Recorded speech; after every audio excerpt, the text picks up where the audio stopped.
Okay, well, once again, thank you very much for having me here. It is always a pleasure to be here. I'm going to start this presentation with a little flyby from the city of Brasilia.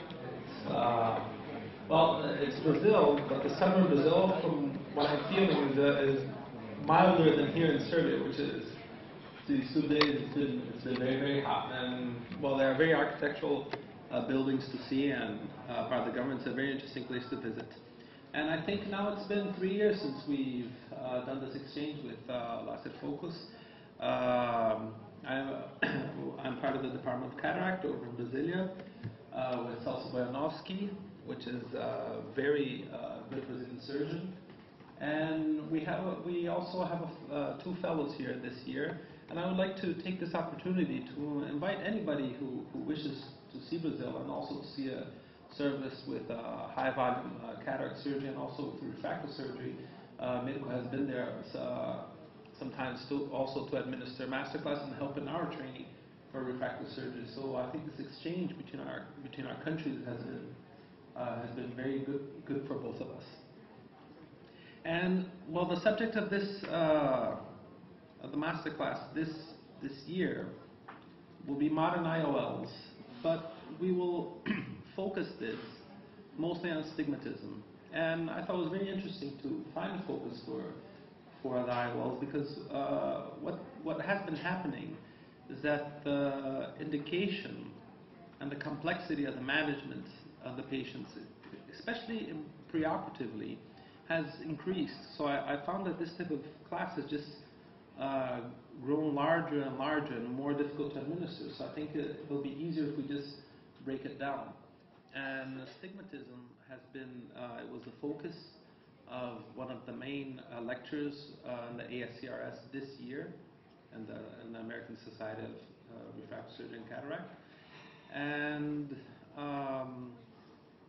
we can see that the toric lenses, the lenses that are used to treat astigmatism through cataract surgery, they have been marketed as being extremely precise and a very useful tool, and they are, but we have found that there are several pitfalls that we have to avoid. And there's a whole approach and a new approach, especially with multifocal toric lenses, that have made these pitfalls even larger. So we have to take a lot of care. And this all happens exactly because there has been an increase in the population. And we always start with this slide. And by 2020, we're expecting 7.5 billion people, and with a large percentage of people over 60. But it's not age that counts anymore. It is actually quality of life. Here we see some examples, like here, Kirk Douglas and his daughter-in-law, and we see this. Things are going really faster, and their integration to society, it just involves so many new interactions that are just showing up every year. I don't think we even had tablets the first time we did this masterclass, and now it's pretty much a standard, and it has changed the way we relate to the world. So, and this is at all ages. So we have to take this all into account. I wouldn't say treat presbyopia because the lens, they're not fully capable of that. Pardon me. But if you want to restore near vision at a certain distance, you need predictability. And that is achieved through stability. And stability has to be associated to adequate centration and adequate rotation. So this would be the cornerstones of modern IOLs. And that would follow some guidelines. So modern IOLs, in order to achieve what I just mentioned, usually they have a single piece design. And the single piece design allows for relationships between the haptics and the optic themselves in order to allow for the adequate centration and close to zero rotation. And this type of design requires in-the-bag implantation because the capsular bag will be the most adequate site for achieving these results, for optimizing the designs of the intraocular lens. Now there is a big drawback towards these advances in design. is that although they have become easier to indicate, they have made the surgery easier. Although they are very, they have been also easier to implant, and they're very, I would say, the way they're designed allows for very gentle implantation. There is the question of there isn't very much maneuvering room for complications. So, and complications are just part of the surgery. You can't think of a certain volume of surgeries and think of zero complications. We wish for zero complications, but there will not be zero complications. So we have a very positive view on one side, but then this is potentially a negative view, and we strive to overcome this. Although it's in the long run, there will always be problems according to this design. So here we see several examples of the most modern intraocular lens that follow this design. There's a small exception with a commutative lens, which is a crystal lens, which is actually a three-piece. But the rest of the body is made for in-the-bag implantation. Then we see maybe one of the first models that use single-piece design with a relation between haptics. The whole idea is that with contraction of the capsular bag, then the haptics will hold this contraction, but without maneuvering the optical zone, which is the most important part. We see supplementary intraocular lens. These are made from sulcus. We see, this is from Alcon, this is from AMO, Abbott, and it follows a very similar design, similar in the sense that the objectives are the same. And also the Zeiss lens, they acquired Aquilisa, and now have their own single-piece design made for the bag and also made for correcting astigmatism and enabling near vision. So this is the main focus of most modern intraocular lens.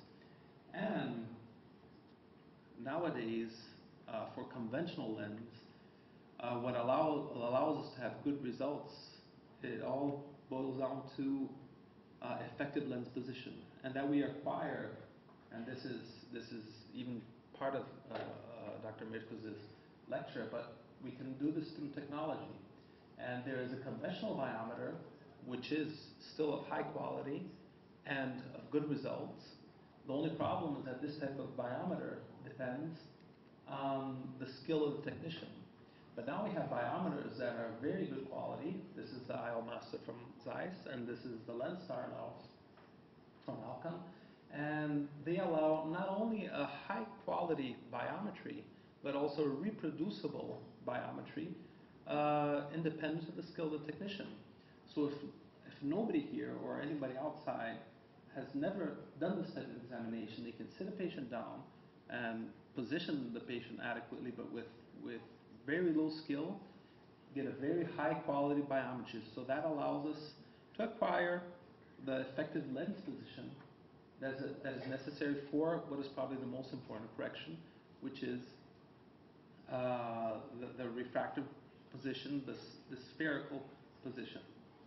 So this is, although we still have a lot of challenges within the formula, we have a lot of challenges within extreme cases, but for the day-to-day case, for the normal patients, we have a very high level of effectiveness with this equipment, and we have had very good results with this equipment. So that leaves us now to astigmatism. And the treatment of astigmatism through the IOL, and this is very, very much due to marketing of the manufacturers, we have wished for very good results and have obtained very good results, but I still do not think they are on par with the results that we have had with conventional lenses in patients that don't have astigmatism. Just a little bit of statistics. There's an estimate of about 87% of the patients with astigmatism, but I think it is very important to note that 64% of them have an astigmatism between 0.25 and 0.125. This type of astigmatism, it is very important to note if there is actual need to correct this through an IOL implantation. And I hope together we will get some kind of conclusion regarding this. So this leaves us actually with a 22% number of patients that do have astigmatism higher than 1.5 diopter that would maybe need an implantation with toric IOL. What are our options for treating astigmatism when associated to cataract? All these situations are on patients that have either dysfunction of the crystalline lens or cataracts. So previously, what we've had so far are limbal relaxing incisions, and also after surgery, performing a LASIK or PRK, refractive surgery. I performed for about 2 years in several patients limbal relaxing incisions. And while some results have been good, other results have been just, not that they have worsened the condition of the patient, but they haven't been stable enough. Even patients that have been plano and 20/20, they have irregular topography. So limbal relaxing incisions, I've just, with the new lenses that we have available, I've almost abandoned this type of technique. LASIK and PRK still remains a good alternative for retreatment, reintervention. But for primary treatment of astigmatism, we have to remember that we are dealing with an eye, with an older eye, that has a higher incidence of tear complications, and not as good a predictability as we have with conventional refractive surgery at 20 or 30. So this, although it does have good results, I still think that this would leave us as a main treatment for astigmatism with cataract with using toric IOLs, because the lenses have, and this is demonstrated by several studies, they have achieved a design where you have optimum centration and minimal rotation.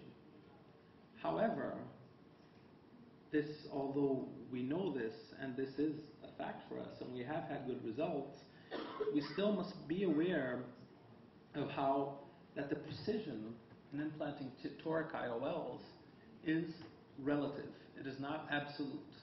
I still think within the premium intraocular lens, they are still the ones that bring very good results, better results for the patients, and bring happiness according to its expectations. In other words, if we have a patient with astigmatism, a well-planned astigmatism and well-planned surgery, I do think that we will be able to achieve very close results to what we expected before the surgery. However, there are some pitfalls. And this goes very well with Dr. Yankov's previous lecture, in which we have to learn how to use the diagnostics in our favor. And for toric IOLs, I find it ever more important that we have to use everything that is available, everything that we have for us. So this would include topography, this would include tomography, and I hope I'll be able to pass this on with the rest of the lecture, also aberrometry. So more than ever, we will have to study the patient in the utmost detail. And that will involve, as you will see, the cornea, but the cornea as a whole, and that would mean the anterior surface and the posterior surface. We obviously clinically will have to study the crystalline lens. I think it's important to know preoperatively what is the role, the optical role of the crystalline lens before the surgery, but it's also important to know that whatever optical role it did perform, it will be absolutely removed, because that is the objective of the surgery, to remove the crystalline lens in entirety. So I mentioned that there are certain pitfalls associated to treating astigmatism and cataract. So I would like to go through them, and then that way we can have a step-by-step approach to treating astigmatism alongside with cataract. And foremost, the most important pitfall, in my opinion, is the astigmatism itself. And it may seem a little obvious, but it is a mistake that I find myself incurring from time to time. And I see several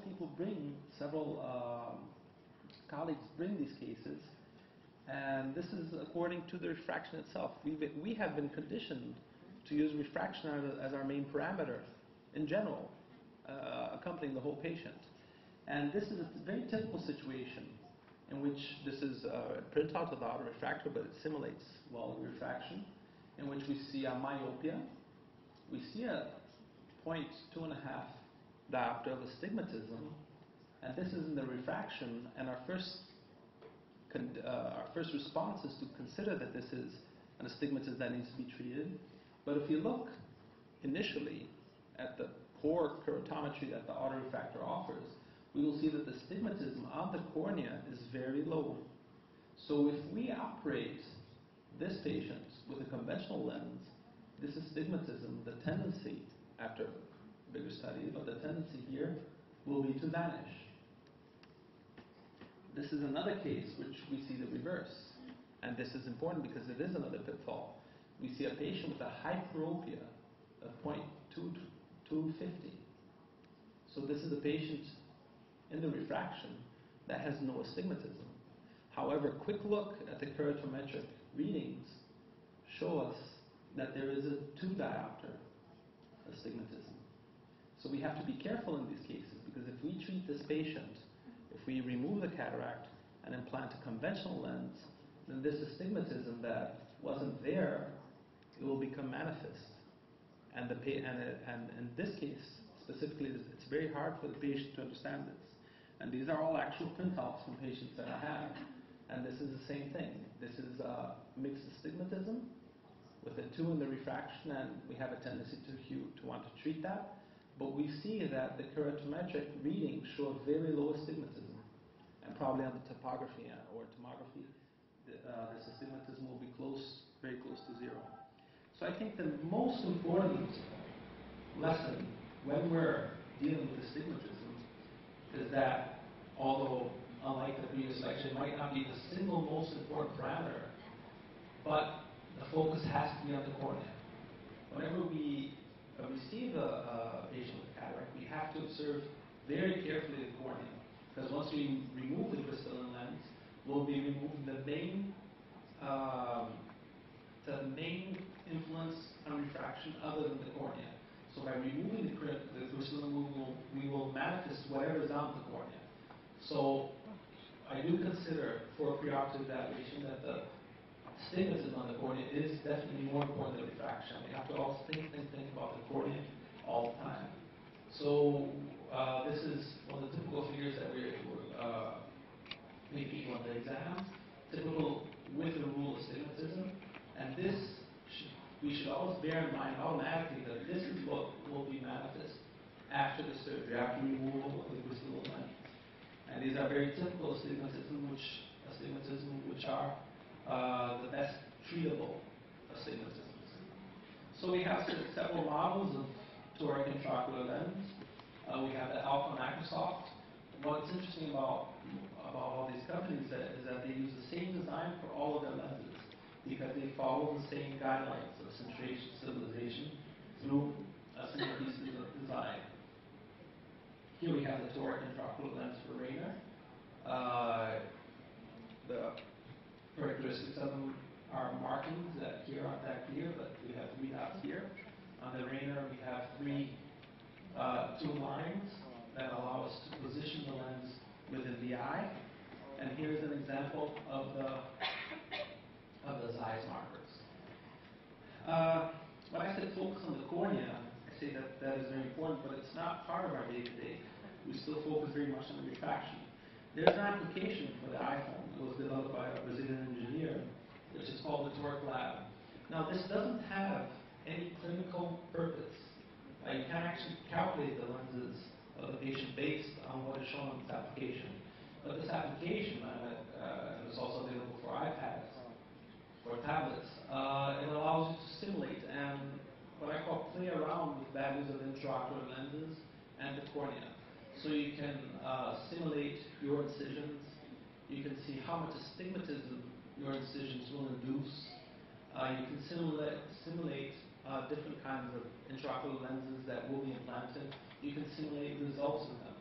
So you can play around with position of the lens and position of the incision, and then see what type of residual astigmatism you might have in certain circumstances. So that allows us very much to reacquire this whole mentality geared toward planning an intraocular lens that treats astigmatism. And as far as the technique itself, we can see here an example of the acrosoft lens implanted, and this is the surgery here, theoretically, would be finished. But we cannot forget that at the end we have to reposition the lens. Here we see the markings, here we see the markings on the lens, and we can see that due to the design of the lens, the repositioning of the lens is not really an easy task. It has to be done slowly because the tendency of the lens is to stay actually in place. So here, once the surgery is done, the best part of the surgery, when we should be all relieved, we have to go back and work the lens until it is actually in the better position as we will see here. However, as we can see, due to movement of the patient and also due to the markings themselves, even this part of the technique does have its own limitations, and that will influence in the result and the precision of the surgery. So the technique of implanting this type of lens, it does begin with the cornea, with marking of the cornea. So the patient, the lens has to be in a certain position to acquire optimal results. However, when we operate the patient will be lying down, and in that position, there will be a rotation of the eye. So that is one of the pitfalls that will occur during the technique. The way to try to avoid that is by marking the cornea previously while the patient is sitting down. And with the cornea marked, then proceed to go to surgery.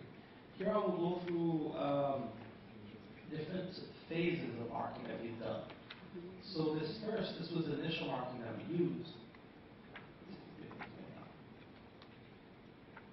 So here we see, and it's also Mayanovsky, here's a marker for 0 and 180 with a pendulum. So the idea of the pendulum is to keep always the marker at 0 and 180. And the whole idea is then to mark the patient while he's sitting down in the environment of the operating room, and then acquire these 0, 180 positions.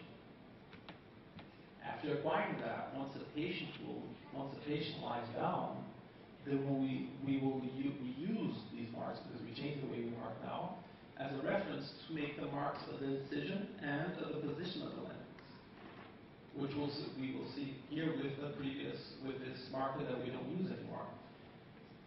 But here we see the marks at 0 and 180. That will be used as our guide marks, as our reference marks. And here the inner circle, which is also painted, will be used to mark the position of the lens. And it's a little bit dark here, but that's how we used to do it previously. After that, in the setting of our operating room, we changed a little bit. I'll talk about that soon. The position of our incision, and we use that to determine the position of the lens. Well, we found it easier, although the marks here are very well made, we found it easier to start marking the site of incision and the position of the lens in the slit lap outside the operating room, but right before the surgery. So here we see a patient where the lens will be at around 10 degrees, and then we see the direct marking where the incision and the intraocular lens will be placed in this case. And we find that this patient obviously is very cooperative, as you can see. This is not always the case, but this is a very smooth way of making a mark. And here we see I have another position. A little bit harder because I have to be here, and now we use all the speculum in order to maintain a good opening. It is not very comfortable. I always tell the patient that this is probably the worst part of the surgery, but it can be effective. We have moved on to this other type of marker, which is a goiter. And what it does that I find very interesting is that we can connect it to the tonometer. And in the tonometer, first we take the marks, And the marks, the first surgery we saw were marked with this type of marker. So they're very thin, and they have separation. So it doesn't come as a big straight line that can make intraocular visualization more difficult. But they make very thin marks that I consider to be a little bit more precise.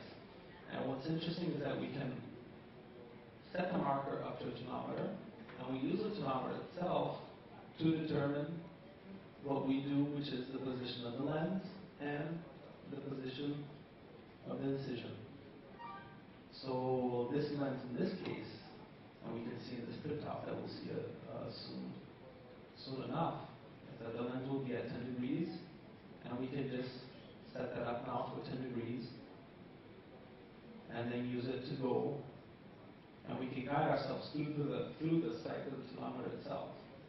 So it is a bit more uncomfortable for the patient because there's a device coming close to his eye, but I find it a little bit more precise for marking for the surgery. And for those who don't have slit lamps close to the operating room, there is also a version with a pendulum where you can just set up the same goiter marker on a pendulum. And here we see 3 examples of intraocular markings during the surgery. Do you think we can maybe turn off the light here up ahead? So here we see a conventional mark made at the slit lamp, but without the help of the device.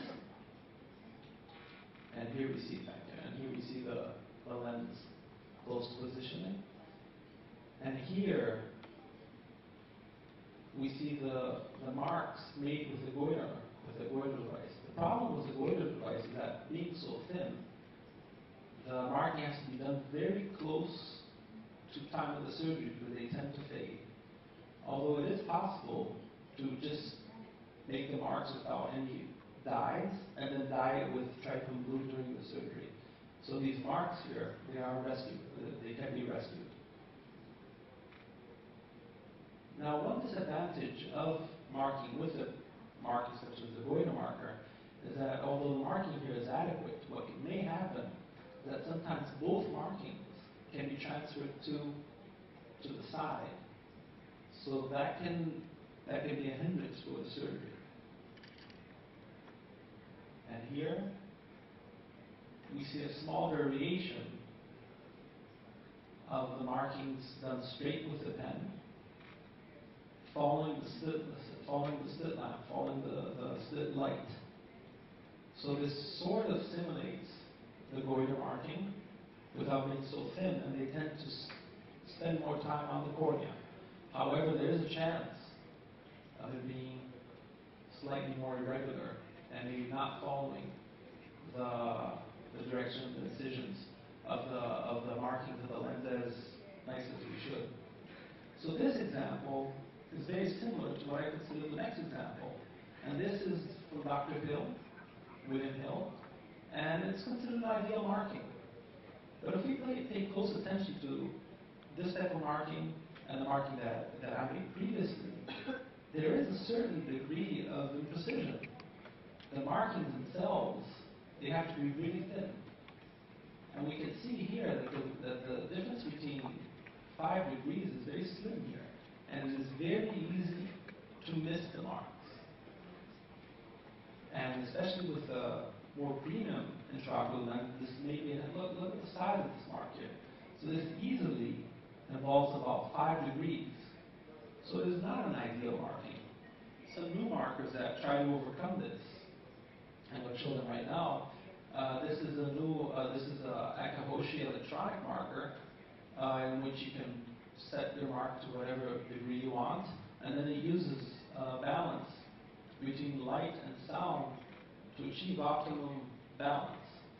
I find it interesting, but I don't find that it overcomes completely this limitation of the markers.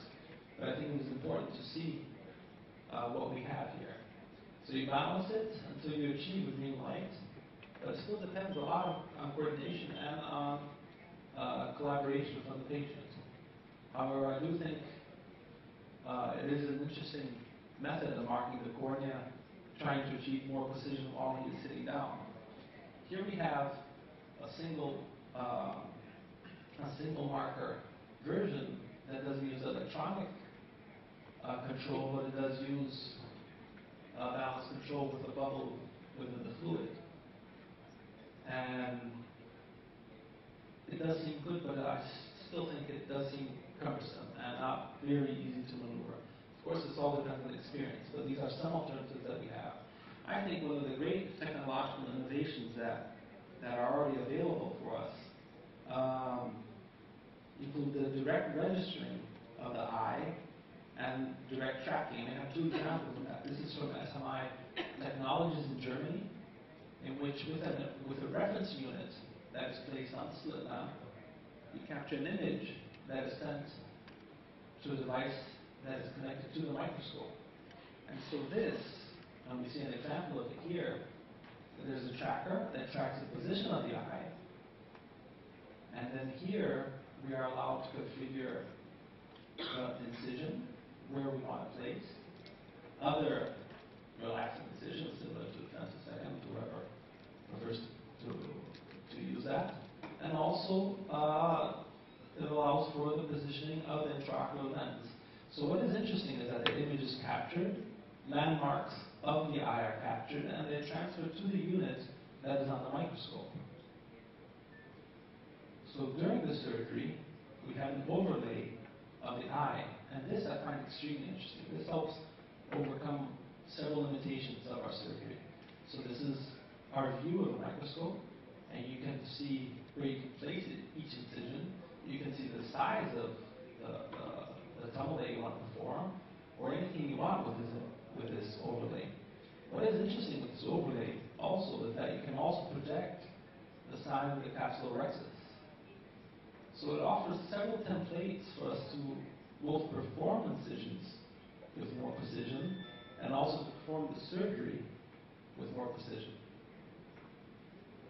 So here we see after solve this how that works. And then here we see the surgery being performed with an overlay of the capsulorhexis. And I think that would help a lot, even especially for beginner surgeons in training. And here's the end, and here an overlay with the position of the lens. So this is available. I think this is very interesting. And Zeiss has with a microscope what is called the Callisto system, where you can also, based on that, it has also an eye tracker, and based on landmarks that are pre-configured during surgery, you can set the 0 and 180 positions, and you can also set which position you want the lens. And then you use that as an overlay during surgery.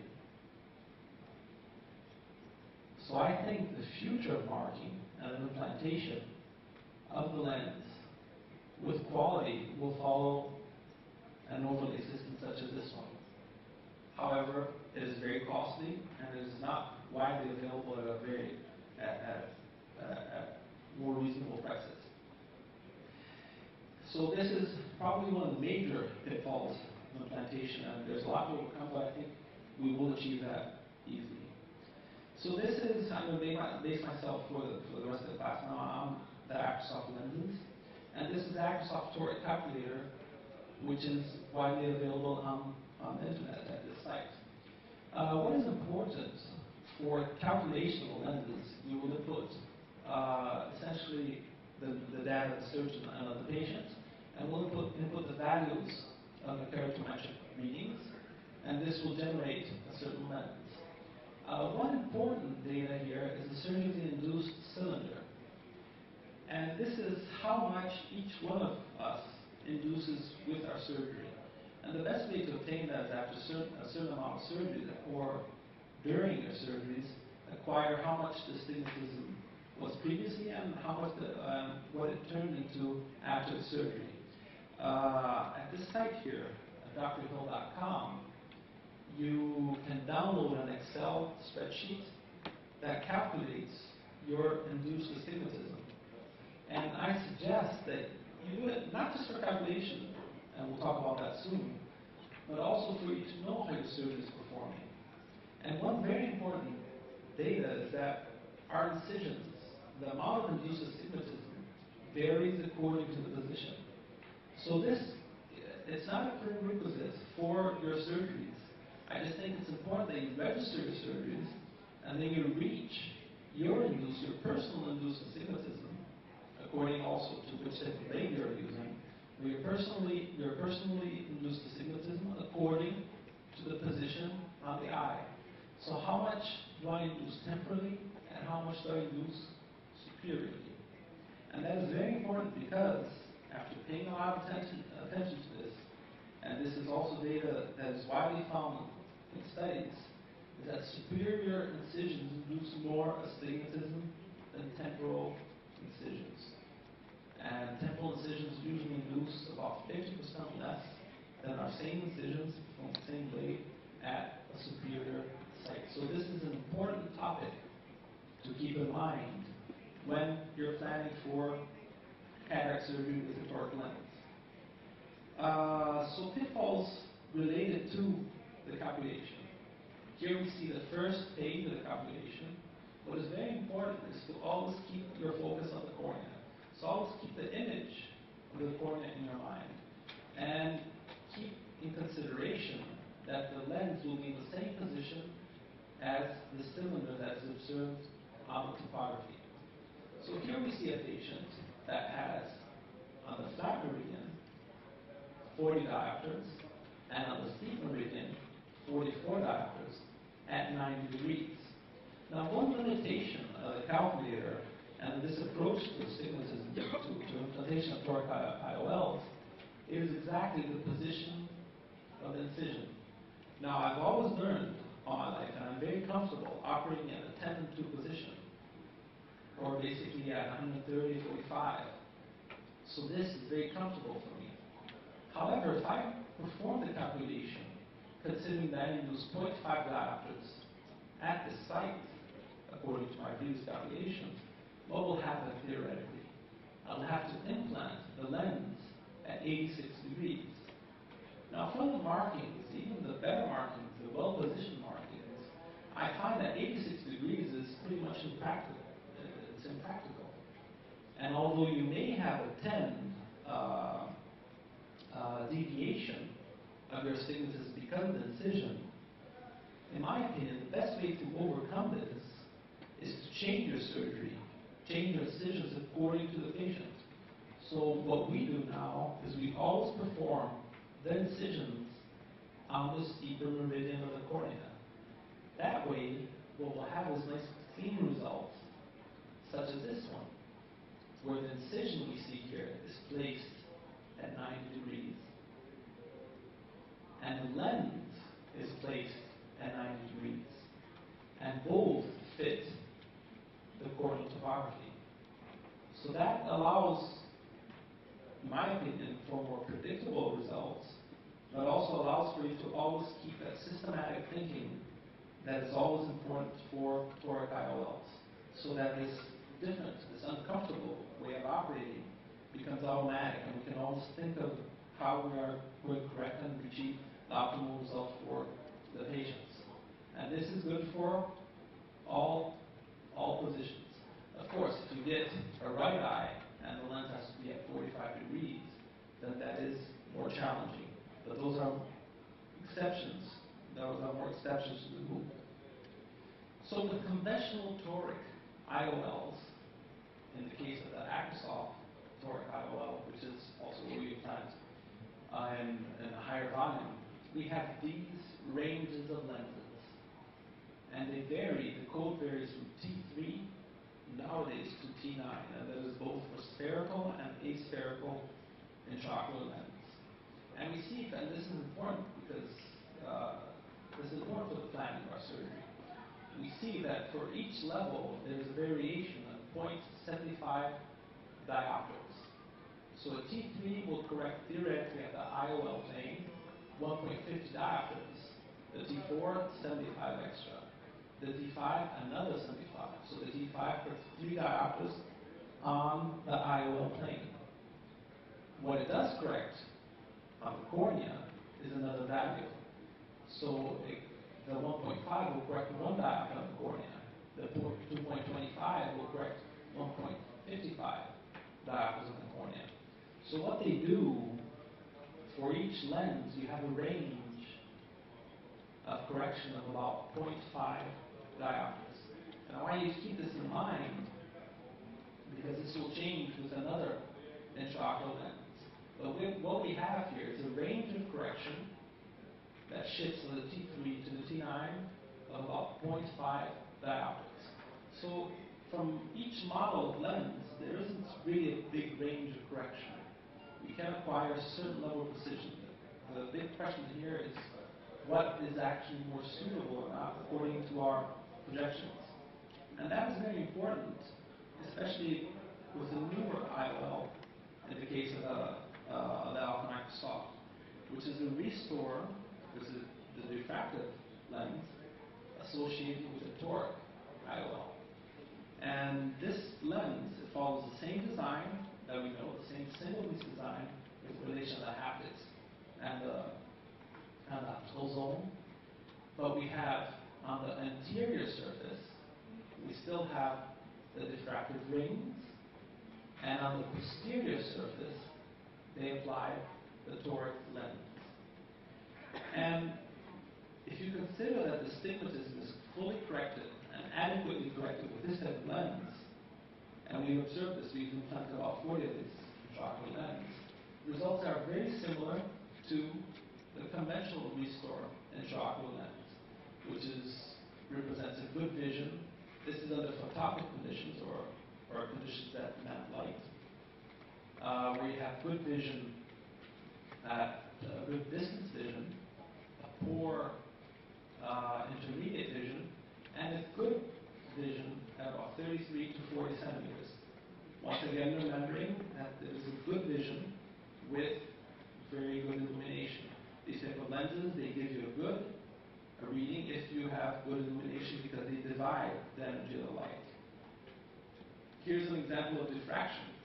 This is a normal diffractive acrylic plate, and what you have is that one beam of light generates all these other beams, and it's similar to what happens. This, I think, would probably be more similar to what happens in the diffractive lens. Hopefully not this much. But this is important to notice that these type of lenses, while we achieve good results, they don't have astigmatism and dioptric errors interfere a lot with the quality of vision of these patients. So calculating adequately the astigmatism is crucial to guarantee better results for the patients. And the first thing that we can see that is different from the conventional toric lens, and they're very similar lenses, is that although we don't have the 0.75 variation between, we have the presence of the T2 model that has a 0.5 diopter between one and the other, and then the other models follow similarly to what we see in the conventional monofocal intraocular lens. What changes here is the range of correction. Here we see it goes from 1.5 to 2, but here we see that the variations are smaller. What happens here is that the calculator works with a smaller range of correction for each model of toric lens that exists. So we see this in this example, in which I am first off, one of the approaches of the restore toric is to approach smaller astigmatisms. So we see here that while astigmatism with a 40 diopters at the flatter axis and 44.4 at the steeper axis doesn't generate a toric lens, we can see that this is a conventional lens.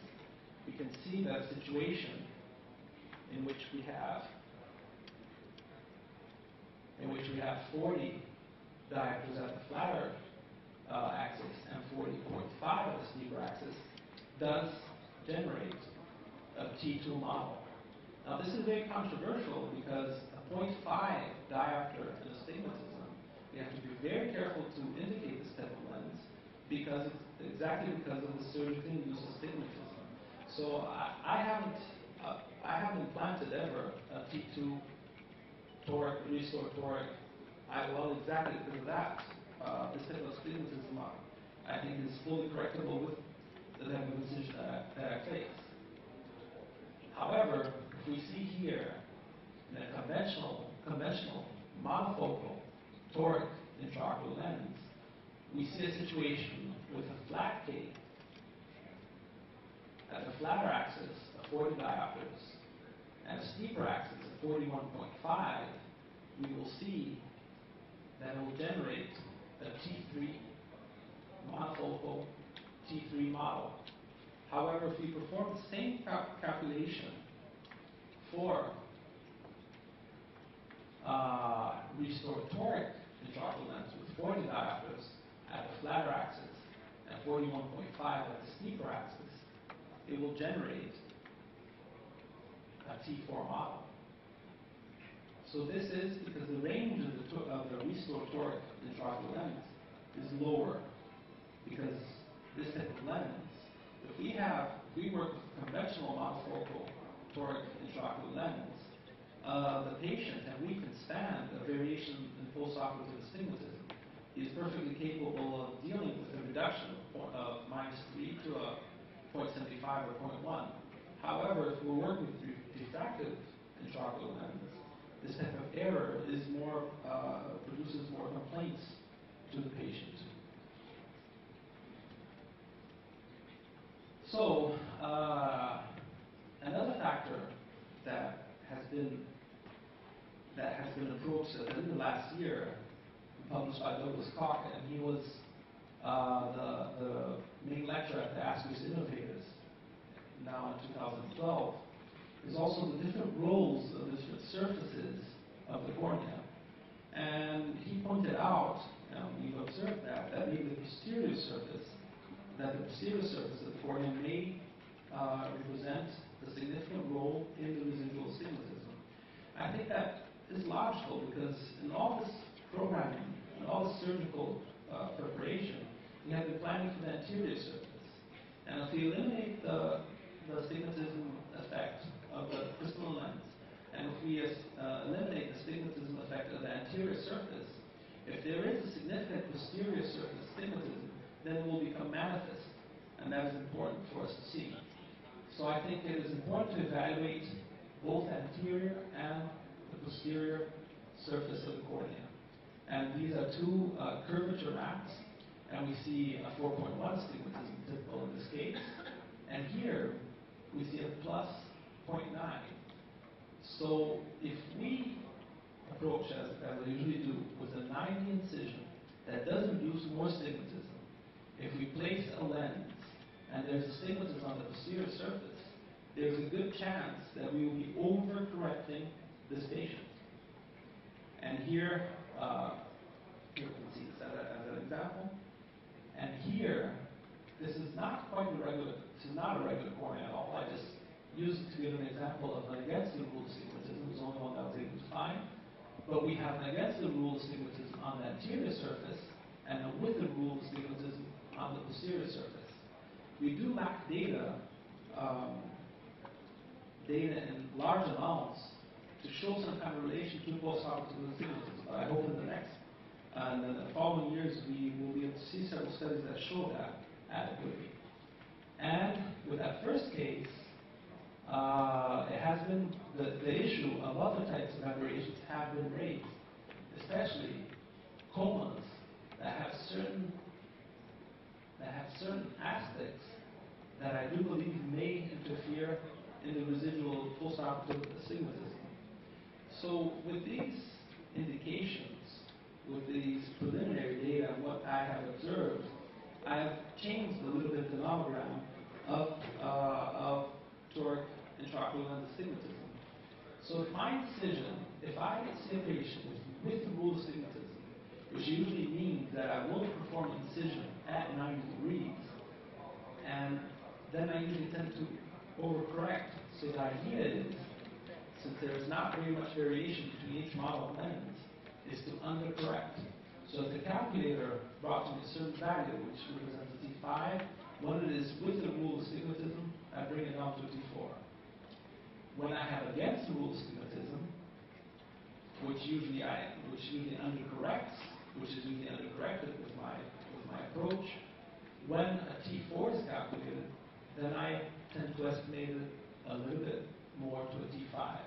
So this is a slight change that I have seen with good results, but I still lack hard data to actually prove this. But I'm sure these new studies with Douglas Koch and all other ones that have seen his lecture, we will see a lot of results in this relation and maybe a nomogram with a bit more precision.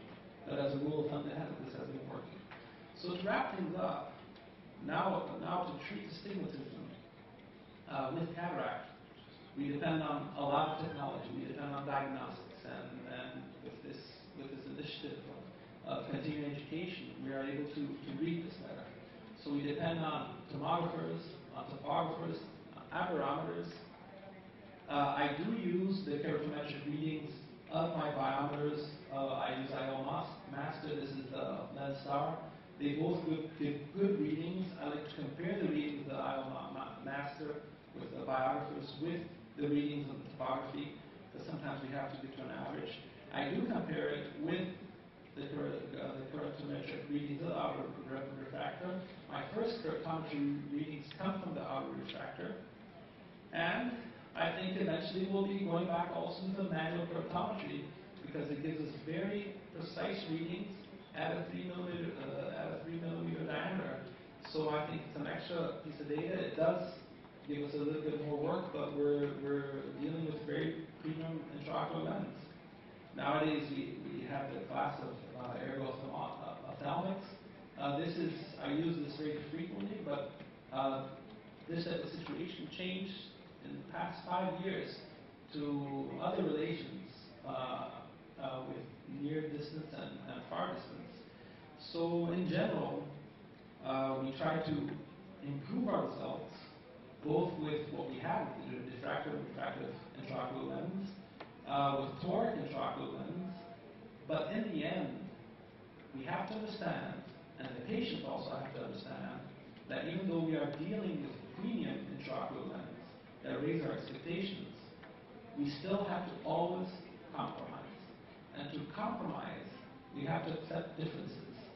Differences when we are implanting conventional monofocal intraocular lens, differences when we are implanting multifocal diffractive or refractive intraocular lens, differences in relation to the way we read, differences according to macular function. And once we accept these differences, then we make the concessions and we reach an agreement with the patient according to the concessions that we all must make, and then that will ensure us a very good result. Thank you very much.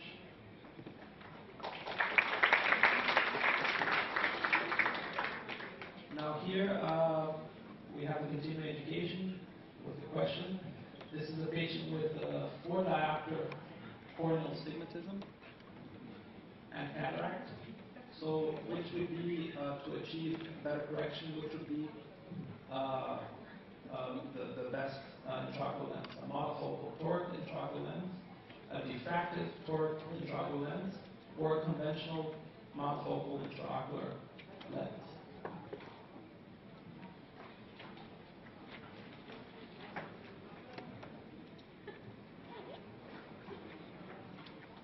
Sister, duas aqui